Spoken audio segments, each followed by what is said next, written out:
Hello, from wherever you're watching me today, this is Straight Talk with Get Kenstar. And today we'll be talking of Uganda, we'll be talking of Egypt, we'll be talking of Sudan, and also we'll be talking of South Sudan. So let's start with Uganda. Like, we like to congratulate Yoweri Museveni of Uganda because the highest court in the land has ratified the constitutional amendment that took place in 2017 that removed the age limit from the constitution. Now, Yoweri Museveni can continue to rule Uganda for life because the age limit clause that would have barred him in the 2021 election has now been, or the removal has now been ratified by the highest court in the land. You see, like in Africa, we should know that we need those old people in office, even if their brain are dead, even if their brain are sleeping. You see, like there was time that the finance minister of Uganda, an old man, also was presenting a paper on the policy of the government, and all the ministers, because they are old, they are also sleeping. They were there sleeping. So I think they are going to implement the policy in their dream. So now the president is back again, and he will be there for life now. So we congratulate him. In fact, we are also congratulating him in advance because we know that he is going to win the 2021 election because people love him. He has been so good to Ugandans. He protected them. He doesn't. He's a nice man. So we wish him luck. We know that he will win the next election. So we are also congratulating him in advance for the next election because he's a good man. So even if their brain, we need them there. They should be there. You know, if you ask the health expert, they will tell you the importance of sleeping. So a sleeping brain is also good. Congrats, sir. Let's move to Egypt. Sisi of Egypt.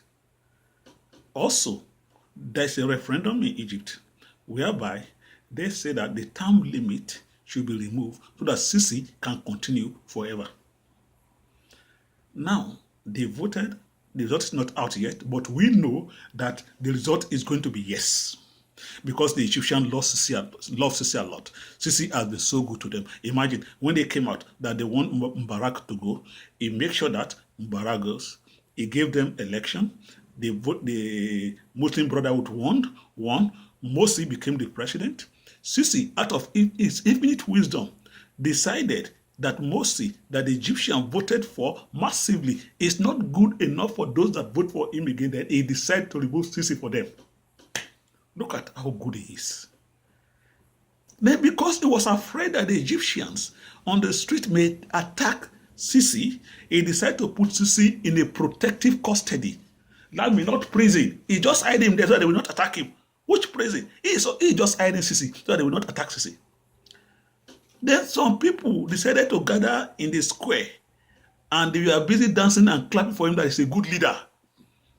But when you look at the weather and the sun, everything, that the weather is too harsh for those people, he decided to collected some of them and also put them in protective custody. He loved his people so much. And some that resisted, some that don't want to leave that place because, he loved them more than they love themselves. Some say, we will not leave. The police that came to collect them, they said they will not leave. They want to stay in that weather. Then the police just used rubber bullet to test them and they fainted. They did not die. They fainted. Now, Sisi is there. The term limit has been removed. There is no age limit there. Sisi will also be there for life. Congrats, sir. We wish you well.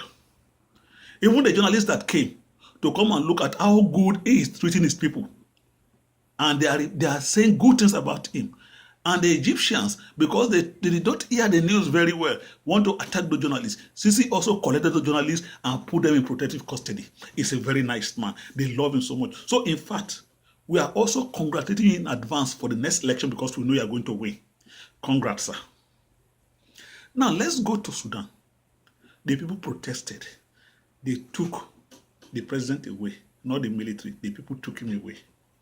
Now, they say that they came out. They say they found $150 million in his house. As of yesterday, $150 million became $7 million. Let me, the difference between 150 and 7 is not much. Is it not only $143 million? That is small. Let me, don't complain. I've been telling you since morning, Lami, that the difference between 150 and 7 is just 143. So now they say 143 million is gone.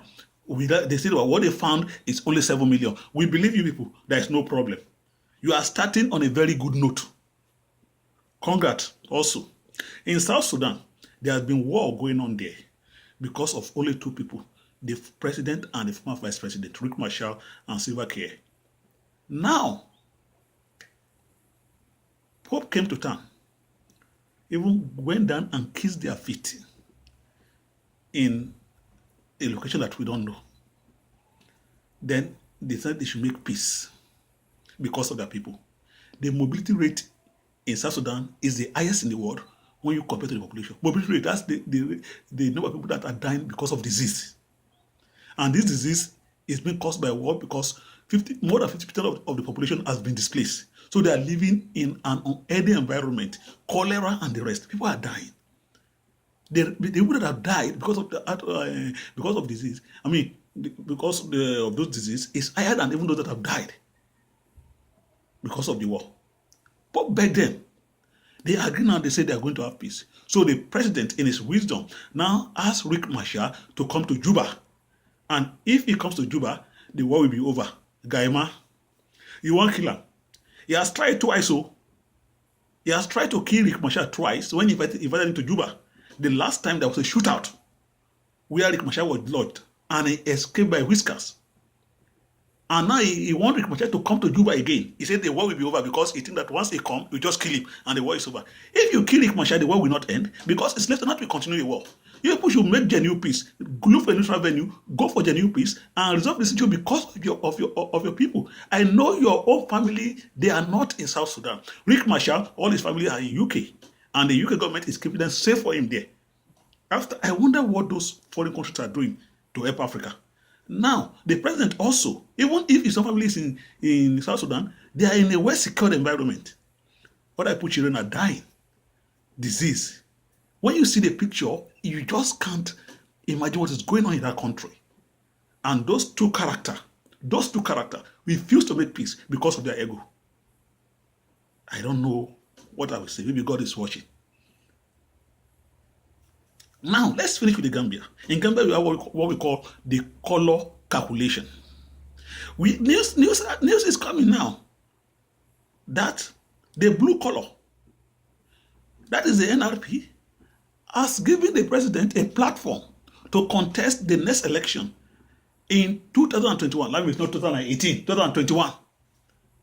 We believe in the Constitution. My uncle was saying that we fight for us, so we believe in him. So it's 2021. So the blue NRP, Ahmad Bah, a very serious politician in the Gambia, Ahmad Bah, the current Minister of Tourism, is the most serious politician in the Gambia. He has offered the platform of his party to the president to contest for the next election in the Gambia. That is the blue color.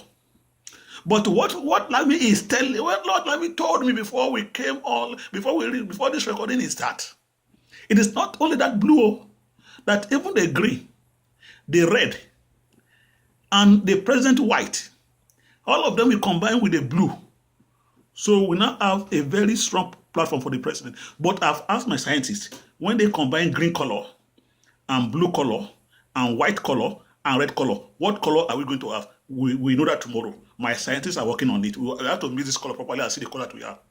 So now we are going to have that combination of color on one side, the purple color on one side, and the yellow color on the other side. So who win? It's going to be very, very interesting. In fact, we are hearing that some other colors are also busy coming up. Maybe we don't know which color they will go with. So it's going to be the color calculation in the Gambia is going to be very, very interesting very soon. It's going to be very, very interesting as things progresses. So like this is Straight Talk with Ken Stars. Thank you very much for the comment. Thanks for the likes. Thanks for those that have subscribed to our YouTube channels. For those that are following us, we really appreciate everybody. We are going to the comment and we are going to keep our promise of the reward at the end of this month. I'm going to give $100 to the best comment in YouTube. So go to YouTube, like our YouTube channel, comment there, put a comment. You can criticize us. It doesn't matter. Judges will come on and look at the comments. The best comment will take $100 and we're going to put it live on our YouTube channel, on the Facebook page. So thank you very much. Bye for now.